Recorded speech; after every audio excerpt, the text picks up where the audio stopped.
pada episode kali ini kita akan membahas tentang apa itu snapping tools dan juga proportional editing.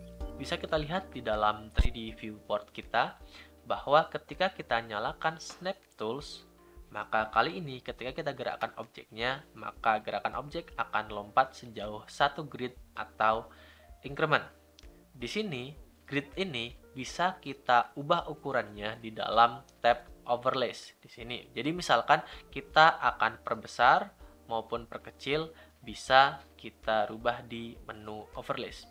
Nah, yang menarik adalah ukuran scene kita bisa kita rubah secara keseluruhan. Caranya adalah kita bisa masuk ke menu tab scene properties di sini. Selanjutnya kita masuk ke menu unit. Dan di sini bisa kita lihat bahwa unit system yang sekarang kita gunakan adalah metric. Di sini ketika kita buka, maka akan ada dua pilihan, yaitu unit system, metric, dan juga imperial. Nah, agar memudahkan kita, maka kali ini kita akan menggunakan sistem metric. Ketika kita setelah memilih sistem metrik dan kita ubah panjangnya dari satuan meter menjadi kilometer misalkan. Di sini bisa kita lihat bahwa sepertinya tidak ada perubahan sama sekali ketika kita ubah meter menjadi kilometer. Padahal ketika kita masuk ke menu Object Properties, bisa kita lihat bahwa sekarang lokasi X, Y, dan juga Z sekarang menjadi satuan kilometer. Begitu pula sebaliknya, ketika kita ubah menjadi satuan meter, maka kali ini lokasi X, Y, dan juga Z menjadi satuan meter. Yang menarik di sini adalah kita bisa menggunakan penghitungan matematis tanpa menggunakan kalkulator, cukup di dalam software Blender-nya saja. Sebagai contoh, misalkan saya ingin menggerakkan objeknya dalam sumbu X dengan satuan kaki atau foot. Buat yang belum tahu, satuan kaki atau foot itu kurang lebih sejumlah 0,3 meter atau lebih tepatnya 0,3048 meter. Jadi, daripada kita menggunakan kalkulator untuk menghitung satuan kaki menjadi satuan meter, kita cukup mengetiknya di sini. Misalkan kita ingin mengubah objeknya dalam sumbu X menjadi 5 kaki, kita cukup menekan 5 ft atau 5 feet gitu ya. Kita tekan enter, maka kali ini objek akan dikalkulasikan oleh Blender sejauh 5 kaki dalam satuan meter, seperti itu. Kalian juga bisa mencoba satuan-satuan yang lain. Misalkan sumbu Z kali ini saya akan ubah dia sejauh 1 mils. Maka kita cukup menekan 1 mi. Kita tekan enter, maka otomatis objek tersebut akan hilang sejauh 1 mils dalam sumbu Z-nya. Oke. Nah, kesimpulannya adalah fitur snapping ini dapat memudahkan kita untuk menggerakkan objek dalam satuan satu grid atau increment. Yang perlu kalian perhatikan adalah bahwa gerakan objek adalah absolut satu increment. Dan di sini ketika kita lihat bahwa objek kita sekarang itu tidak benar-benar berada di posisi tengah-tengah grid atau tengah-tengah increment. Bisa kita lihat bahwa di sini ada jarak antara objek dan juga garis. Ketika kita gerakkan objeknya di sumbu X misalkan, sebenarnya objek tersebut berpindah sejauh satu grid atau increment. Tapi bisa kita lihat bahwa walaupun dia tidak menempel pada garisnya, tapi sejatinya dia tetap bergerak sejauh satu grid atau increment. Nah, supaya gerakan objek ini benar-benar berada pada garis gridnya, maka kita bisa menyalakannya dengan cara menceklis absolute grid snap. Nah, kali ini gerakan objek akan benar-benar sesuai dalam garis gridnya. Seperti itu.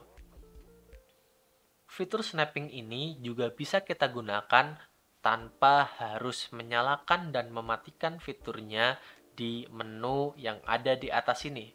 Karena kita bisa mengaktifkan dan juga menonaktifkan fitur snapping dengan cara menekan tombol CTRL. Misalkan kita gerakkan dengan menekan shortcut G, kita sambil menggerakkan, kita sambil menekan tombol CTRL. Maka kali ini fitur snapping akan aktif. Nah, apabila kita ingin menonaktifkannya, kita tinggal melepas snapnya. Jadi caranya kita tekan snapping.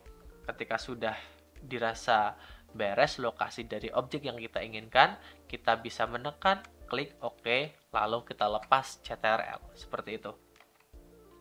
Nah, yang menarik adalah fitur snapping ini juga memiliki banyak sekali mode.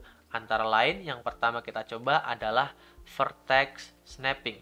Dalam menu vertex snapping hanya akan berfungsi atau aktif ketika kita memiliki dua objek atau lebih di dalam 3D viewport kita. Maka kali ini kita akan coba membuat sebuah plane, kita ubah skalanya. Nah, di sini bisa kita lihat bahwa saat ini kita akan mengaktifkan vertex snapping. Maka ketika kita gerakkan objeknya, bisa kita lihat bahwa vertex terdekat dari objek kubus akan menempel pada vertex terdekat yang ada di dalam plane-nya. Seperti ini. Oke. Begitu pula dengan mode yang lain. Misalkan kita menggunakan fitur edge snapping, maka kali ini objek kubus akan snapping dengan garis-garis pinggir yang ada pada plane-nya. Oke. Selanjutnya kita juga bisa menggunakan fitur face. Nah, ini mungkin sudah jelas ya bahwa ini akan snapping sesuai permukaan dari objek satu dengan objek yang lainnya. Nah, di dalam fitur face snapping ini, misalkan plane-nya akan kita ubah rotasinya. Nah, di sini bisa kita lihat bahwa rotasi antara kubus dan juga plane itu tidak sama. Tapi kita ingin snapping agar objek kubusnya bisa sesuai dengan rotasi dari plane tersebut. Caranya kita bisa ke menu snapping.